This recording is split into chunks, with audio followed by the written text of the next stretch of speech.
Hey guys, very little going on for this turn. It's been rather boring turns, to be honest. My forces are still here, able to defend any siege from Lannisport essentially, so we've got the straight line of fort walls going across here. So that means essentially only two forces can. I can beat any siege on Lannisport or my fort. Craycall as well. I can send ships down, although Craycall's kind of yeah. We're Greyjoy's shot. Greyjoy's tried to betray us, failed miserably, and you know, I have some RP that I'm going to read out. I'm not sure if this format of reading out the RP is going to be positive or well received or just shout all over. So let me know if you like me reading out the RP and everything. And I do have an idea for a series down the road, maybe if I did an RP hot seat and really put some time into it, that the entire series would be like a big story read out with the gameplay footage in the background as I read out everyone's RP posts. But that's something for the distant future. Yeah. I'll read out these and I'll play the turns in the background and you can just see as things go.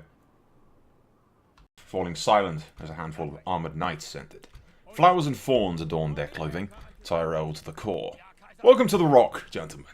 What can I do for you today? Theon smiled at his guests devilishly, as if he knew something that they didn't.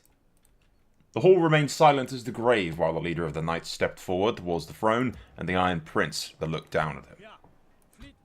We're here to escort Lady Ashe to Highgarden for the wedding, the knight stated, betraying nothing. I'll go nowhere with you, Ashe spat from beside her brother.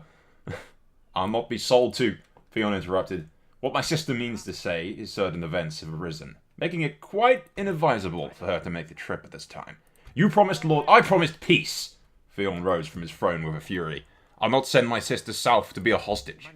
You dare question our honour, the knight placed a hand on his sword, thinking better of it when he noticed how outnumbered he was. Aye, Theon slowly walked down the steps. I question it. I question why Tyrell ships were scouting my waters. I question why Lord Mace Tyrell tells me Tywin moves east when I know he moves west. I question, sir, why Highgarden continues to make me question their word. Theon now stood face to face with the knight. This man knew nothing of his master's plans, it seemed. You and your knights will be escorted to rooms befitting your station. You're taking us captive, one of the knights shouted, clearly furious. This is an act of war. No, Theon shook his head. I still foolishly hold on to some hope that war can be avoided. Perhaps my questions are for nothing. Or perhaps Mace Tyrell will see reason. The knights were stripped of their weapons and escorted to secure rooms. Theon continued to feast his men in the Great Hall, silently hoping that the Tyrells would see reason, or even that his concerns were merely him being paranoid. Regardless, the Iron Fleet was on high alert, and the borders defended. The West was secure against one enemy or another. I should send Sansa and the boy to Winterfell, Theon thought to himself in that moment. Okay guys, turn 24. Very little has happened in this hot seat for the last, fucking 15 turns. We've just primarily been on the defensive, assaulting my troops, and I've now basically got a full defense force, a Golden Tooth, with two Night Fighters to lead both of my armies. One, and Dagmar as well, which equals 2. And then you got 2 full stacks, the other stack being with Hardlaw inside Ashmark. But that defends Golden Tooth if they siege it. The Tullys are having all the fun, which I'll show you in a minute. There'll be pictures on the screen right about now. So you can see the battles at Stony Sept, where the Tullys/Starks have just completely annihilated the Tyrell assault. Now, the funny thing with that is, Tyrell's troop placement was so fucking terrible that Stark could have very easily just moved in, waited, and then Tully could have moved in and joined Stark in annihilating them. But because the troop placement was how it was, Bolton just literally walked in and used the Night Fighter to pick off each individual stack. So basically, Bolton's one stack defeated 3 Tyrells. So, you know, he just wanted the glory for himself, apparently. But there you go. Vic is in range of all these, and at the same time in range of Lannisport. Same goes for the guys inside the Ruined Keep, which was Crudane's Keep, but I renamed it. I put this here just in case. Both of these stacks here, this one in the fort, and the guys in Lannisport can... That rhymed. Could get in these ships and sail down to Craycall. And Ian Greyjoy's down here defending this as well. My fleet is incredibly badass. I am in massive debt now. it will take a while to get out of that. But, yeah, that's about all. I've written some RP, which I'll read out again. Either this is going to be well received, or you're going to hate it, but either way, you know.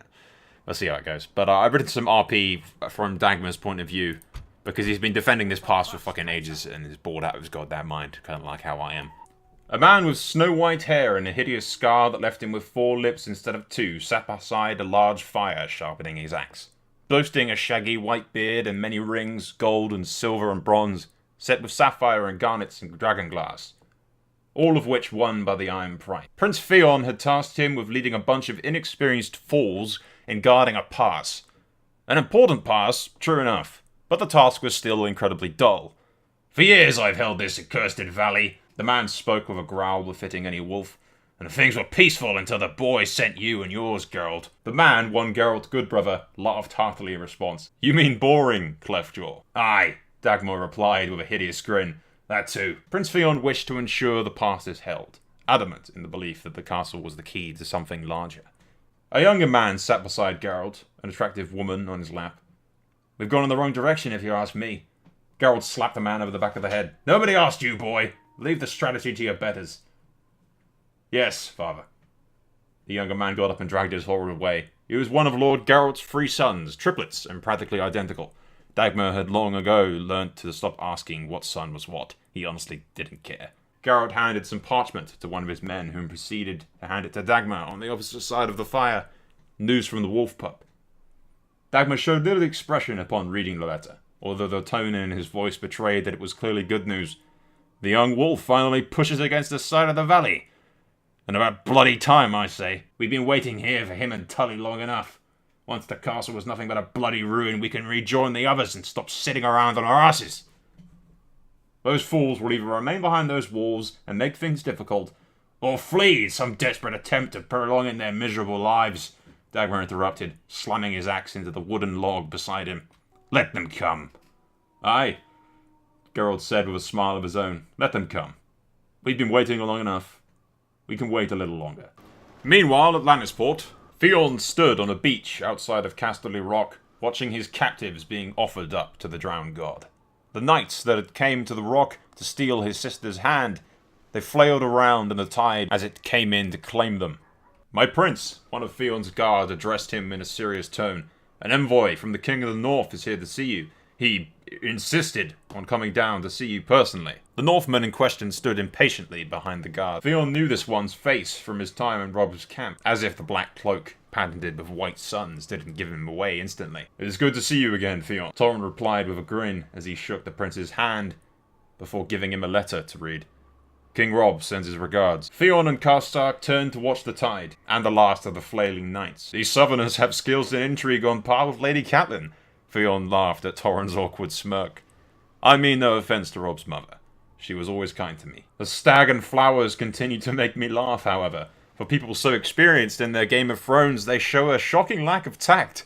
I do hope Robb doesn't take any of this seriously. He laughed, much the same as you. Torrent quickly turned more at ease.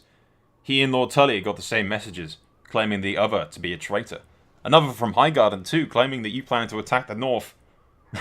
They both laughed at that as the final Reachman drowned, their flailing legs going limp. Theon crumbled up the letter and tossed it over his shoulder. You should stay a while. Enjoy the hospitality that Lannister gold has bought us. Karstark smiled as he looked up at the rock, noting the Greyjoy colours flying proudly. If the drinks are on the Lannisters, it would be rude of me to refuse.